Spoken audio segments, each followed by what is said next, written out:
नमस्कार, आप देख रहे हैं नेशनल स्पेशल। मैं हूं आपके साथ रेखा मिश्रा। दिल्ली की मुख्यमंत्री रेखा गुप्ता अपने परिवार के साथ बद्रीनाथ धाम पहुंची, जहां उन्होंने पूजा अर्चना की।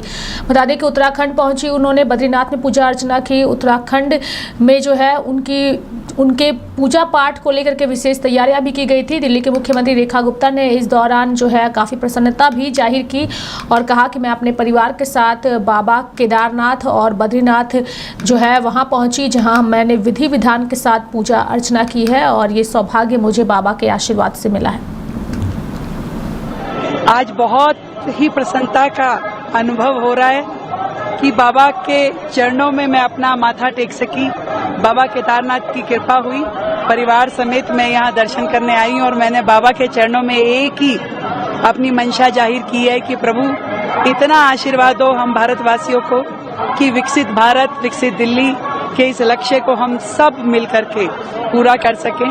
और मेरे ऊपर तो जो प्रभु की कृपा है, जो जिम्मेदारी मुझे दी है दिल्ली के विकास के लिए, दिल्ली के लोगों की खुशहाली के लिए, मुझे प्रभु की शक्ति मिले और मैं अपने कार्य में पूरी मेहनत के साथ, पूरी शिद्दत के साथ में दिल्ली के निवासियों की सेवा कर सकूं और हम सब के ऊपर बाबा का आशीर्वाद बना रहे, देश आगे बढ़े, दिल्ली आगे बढ़े और सभी जन खुश रहें, समृद्धि हो और हर परिवार में उनका आशीर्वाद छाया रहे।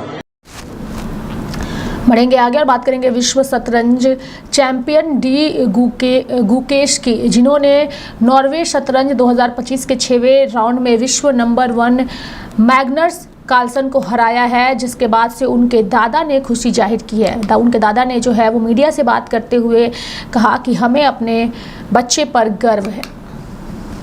Oh, we are very proud of him. Now he is improving day by day.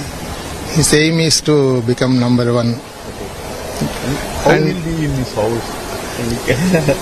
He's been training. That's all know all about him. This is one of the proudest moments, beating Magnus. Yes. Why you say that when Magnus was hitting his table? Yes. What was your feel? You saw that match? Yes, we are very proud. One of the major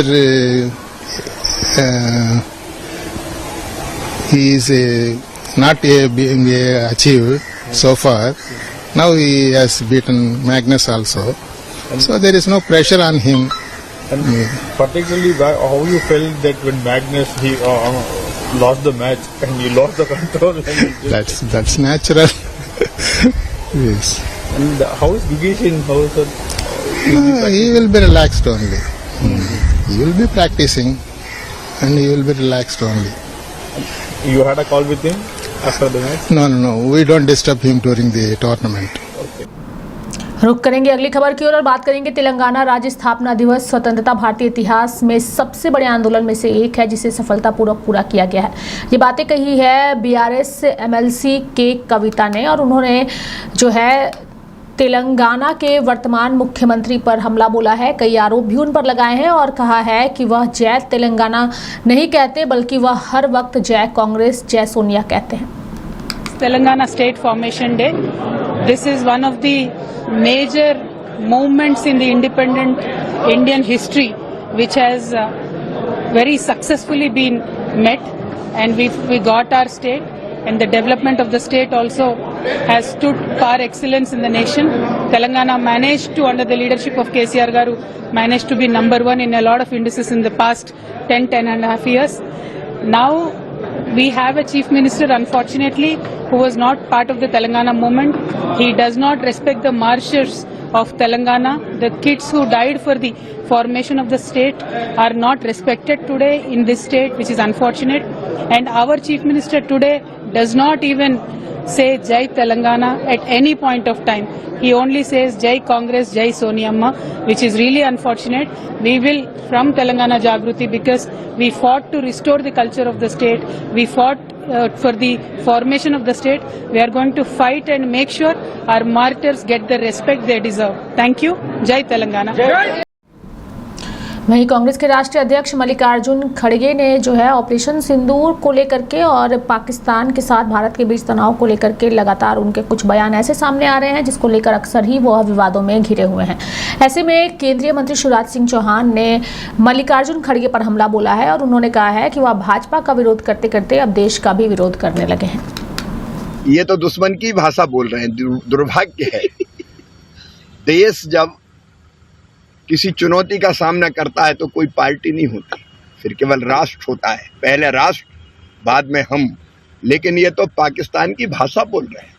ये हिसाब किताब मांग रहे हैं कि इनको इसमें आनंद आ रहा है, क्या नुकसान अपना कितना हो गया, इसमें आनंद आ रहा है।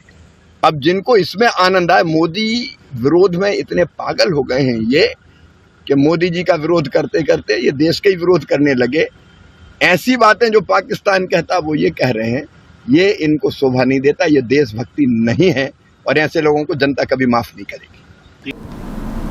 बढ़ेंगे आगे और बात करेंगे बीजेपी सांसद गुलाम अली खटाना की, जिन्होंने लंदन में जो है वो हिंदुस्तान जिंदाबाद, भारत माता की जय के नारे लगाए हैं।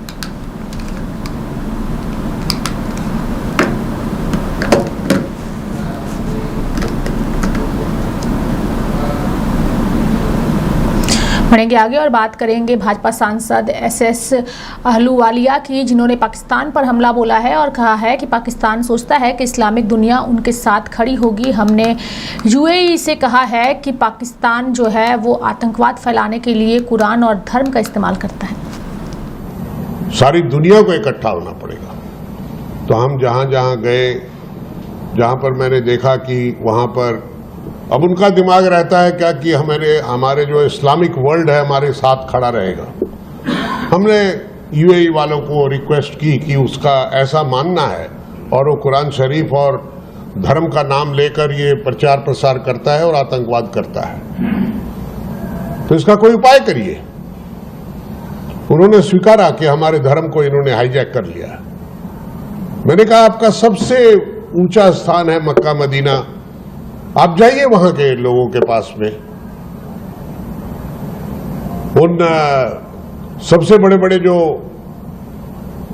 हैं आपके इंचार्ज, उनको जाकर कहिए, जो इमाम हैं, जो शाही इमाम हैं, उनको जाकर कहिए कि धर्म का नाम लेकर आतंकवाद करना रोकना पड़ेगा। आपको करना है पाकिस्तान का नाम लेकर करो ना, ब्रांडेड होके करो। उन्होंने सहमति जताई कि हम जरूर बात करेंगे अपने कोर ग्रुप में, वो ऐसी कंट्रीज में बात करेंगे। अफ्रीका के जितने देशों से मिले उन्होंने कहा कि भाई अफ्रीकन यूनियन में बात करिए, कि वो लोग भी चर्चा करें इस पर, क्योंकि जब आतंकवाद यहां आ जाएगा, हो रहा है कई देशों में हो रहा है, आपने देखा है नाइजीरिया का क्या हाल हुआ है, और जब सिविल वार हुआ था आपने यहां भी देखा है, कांगो में भी देखा है लोगों ने। तो इस नासूर को, इस मॉन्स्टर को सदा के लिए खत्म करने के लिए मोदी जी की ये पहल हुई है और मेरे ख्याल से सारे विश्व में ये पहला देश है जहां ऐसी पहल हुई है कि आतंकवाद के खिलाफ सब लोगों को एकजुट किया जाए। नहीं तो 9/11 का जब हुआ था तो यूएन सिक्योरिटी काउंसिल में एक रेजोल्यूशन पास किया कि आप to prevent and wage war against terrorism, तो आप लोगों से ऐसे ऐसे कानून बनाइए। तो हमारे यहां भी कानून बना था, पोटा बना था उसके लिए।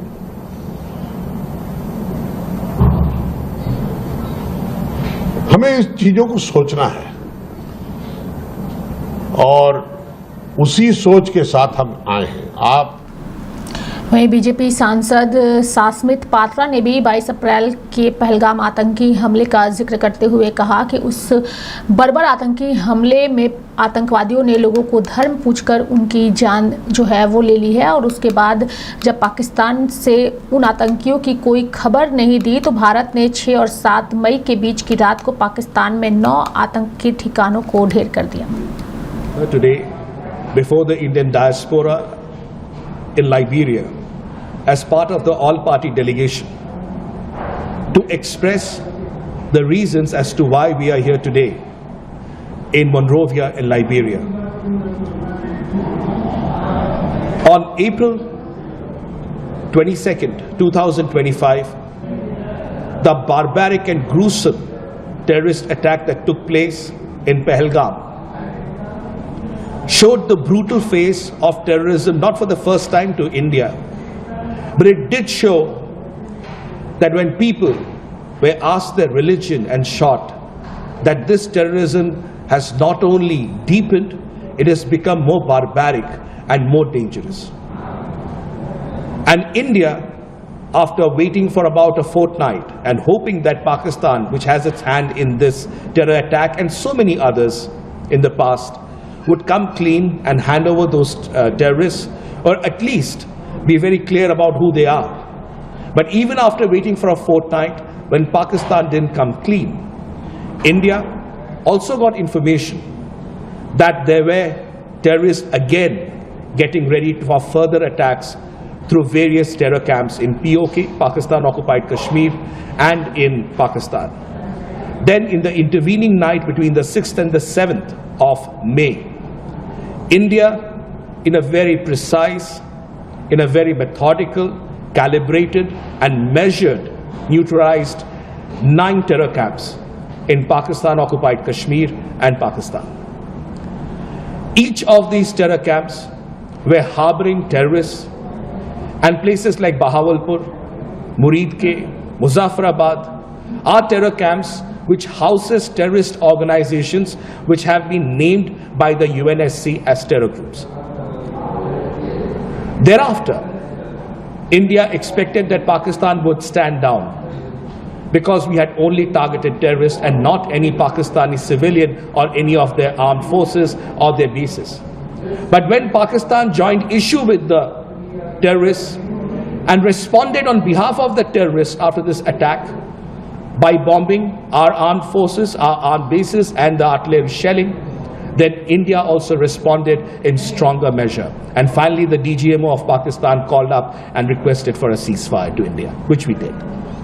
The big story is, and the most important aspect of this entire discussion is, to the Indian diaspora, that you as ambassadors need to go out into your cities, into your towns, into your homes, into your families, into your friends, and spread as the ambassadors of India that the reality and the truth about how dangerous Pakistan is, and expose this terrorism narrative. And also to provide the need for Operation Sindoor. I humbly close with these words that what Pakistan has started, we have decisively closed, but this diplomatic initiative by having the all-party delegation. भारतीय सांसदों का प्रतिनिधि मंडल लगातार अलग अलग देशों में जाकर के पाकिस्तान की नापाक साजिशें और आतंकवाद को लेकर के लगातार उस पर हमला बोलते नजर आ रहा है। इस बीच शिवसेना सांसद श्रीकांत शिंदे ने भी जो है पीएम मोदी की तारीफ की है और कहा है कि पीएम ने हमें बड़ी जिम्मेदारी दी है और हम उस जिम्मेदारी को निभाते हुए अलग अलग देशों में शांति का पैगाम और आतंकवाद के प्रति शून्य सहनशीलता का संदेश लेकर जा रहे हैं। लेकिन पूरा दिन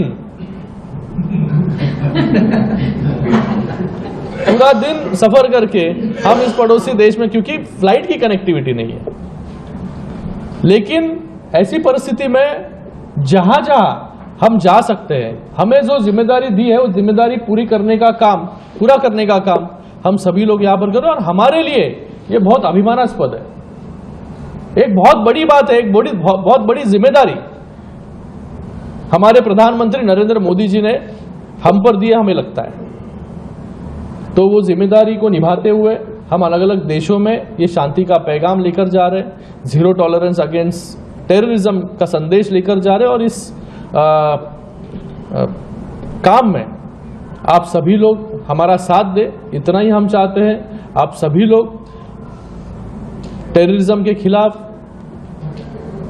बातें करें, अलग अलग लोगों तक ये बात पहुंचाएं और आने वाले समय में सारा देश, सारा विश्व, अलग अलग देश वहीं लाइबेरियन पहुंचे भाजपा सांसद और भारतीय सांसदों ने जो है वो कहा है कि लाइबेरियन हमारा पुराना मित्र है, यह संयुक्त राष्ट्र सुरक्षा परिषद के अस्थायी सदस्य के लिए चुनाव लड़ेगा। और साथ ही जो बीजेपी सांसद बांसुरी स्वराज है, उन्होंने कहा है कि उन्हें लगता है कि DR कांगो और लाइबेरिया दोनों ही स्थायी सदस्यों की सीटें जीतेंगे। हमसे कई बार पूछा जाता है कि आप लाइबेरिया क्यों गए। लाइबेरिया हम इसलिए आए हैं क्योंकि लाइबेरिया बहुत पुराना दोस्त है भारत का, बहुत सुदृढ़ बायलैटरल रिलेशनशिप है और उसको और ज्यादा सुदृढ़ आप कर रहे हैं। और आप भी जानते हैं कि अभी इलेक्शन होने वाले हैं। UNSC यानी यूनाइटेड नेशंस की सिक्योरिटी काउंसिल के नॉन परमानेंट मेंबर के इलेक्शन के लिए खड़ा हो रहा है लाइबेरिया। ये वक्त है जब हमारे दोस्त को हमारी जरूरत है, हमें उसकी जरूरत है। 3 जून को मुझे लगता है कि जितना बढ़िया कैंपेन इन्होंने चलाया है, 100% DR कांगो और लाइबेरिया दोनों ही UNSC के नॉन परमानेंट मेंबर अवश्य बनेंगे। ऐसे में हम जानते हैं और हमें पूरा ये विश्वास भी है कि लाइबेरिया वहां पर पुरजोर तरीके से ग्लोबल वॉर अगेंस्ट टेररिज्म में भारत के साथ खड़ा रहेगा। अगर हम आज का समीकरण देखें तो जो 4 देश हमने कवर करे हैं उसके अंदर सियरा लियोन अभी ऑलरेडी UNSC का नॉन परमानेंट मेंबर अभी है। उन्होंने तो आप देखिए, आपका मन प्रफुल्लित हो जाएगा ये जानकर, न केवल हमें बहुत ही वार्म वेलकम करा बल्कि अपने पार्लियामेंट में खड़े होकर 1 मिनट का मौन रखा पहलगाम के विक्टिम्स के लिए। उनकी सरकार ने केवल कंडोलेंसेस ही नहीं, कॉन्डमनेशन भी भेजा है। लाइबेरिया उन देशों में से सर्वप्रथम था जिसने हमें कॉन्डोलेंसेस के साथ इस बारबेरिक अटैक की कड़ी निंदा करी और भारत के साथ खड़ा है। मैं जानती हूं कि कल जब हमारे लीडर हमारे लीडर श्रीकांत एकनाथ शिंदे जी के वरदहस्त से हम सब वहां पर जाएंगे और आपके राष्ट्रपति से मिलेंगे, आपके स्पीकर से मिलेंगे, आपकी विदेश मंत्री से मिलेंगे। हम जानते हैं कि पुनः वो भारत की आवाज में, भारत के उद्घोष में, भारत के आगाज में साथ खड़े रहेंगे। कांग्रेस के राष्ट्रीय अध्यक्ष मल्लिकार्जुन खड़गे के बयान की लगातार निंदा जो है वो भाजपा के तमाम नेता कर रहे हैं। ऐसे में राजस्थान सरकार के मंत्री जोगराव पटेल ने भी उनके बयान की निंदा की है और कहा है कि नकारात्मक राजनीति के लिए कांग्रेस पार्टी जानी जाती है। उनके पास ना तो नीति है और ना ही कोई नियत है। नकारात्मक राजनीति से आज दिन तक बाज नहीं आई है और कांग्रेस के पास न मुद्दे हैं, न नीति है, न नियत है और न काम करने की कार्यशैली है। वो सिर्फ मोदी जी की आलोचना, यशस्वी भजनलाल जी की आलोचना में अपना पूरा दिन निकाल देते हैं। प्रधानमंत्री आदरणीय नरेंद्र मोदी जी अपनी सेनाओं ने जो पराक्रम किया है उसकी हौसला अफजाई के लिए और जो पाकिस्तान झूठ फैला रहा है उसको पर्दाफाश करने के लिए और जो योजनाएं हैं केंद्र सरकार की उनको धरातल पर लाने के लिए रात और दिन लगे हुए हैं।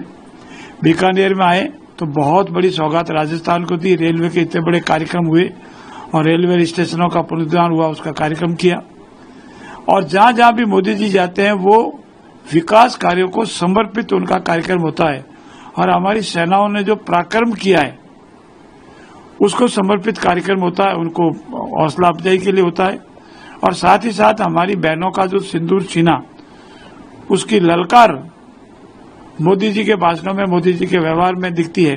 इसलिए कांग्रेस की नकारात्मक राजनीति त्यागे, मेरा उनसे निवेदन, नम्रता से निवेदन है और सकारात्मक सुझाव दे, ऐसा मेरा उनसे प्रार्थना है। उत्तर प्रदेश में 10 जून को विजय दिवस मनाया जाएगा, जिसकी जानकारी उत्तर प्रदेश सरकार के मंत्री ओम प्रकाश राजभर ने दी है। आइच में 10 जून को विजय दिवस राजभर महाराजा सुहेलदेव जी का मनाया जाएगा। उस कार्यक्रम में सूबे के मुख्यमंत्री योगी आदित्यनाथ जी मुख्य अतिथि होंगे। प्रयास ये हो रहा है कि देश के प्रधानमंत्री जी वर्चुअल उसका उद्घाटन कर दें, जो वहां पार्क बना है, मूर्ति बनी है। प्रयास ये भी हो रहा है, मुख्यमंत्री जी उसमें लगे हुए हैं और पूरे प्रदेश और देश के लोगों से अपील है कि ऐतिहासिक विजय दिवस पर महाराजा सुहेलदेव जी का मेला में ज्यादा से ज्यादा लोग वहां इकट्ठा हों और एक ऐतिहासिक विजय दिवस मनाया जाए। मेरे साथ फिलहाल अभी के लिए नेशनल बुलेटिन में इतना ही। आप देखते रहिए लाइव इंडिया हर पल। नमस्कार।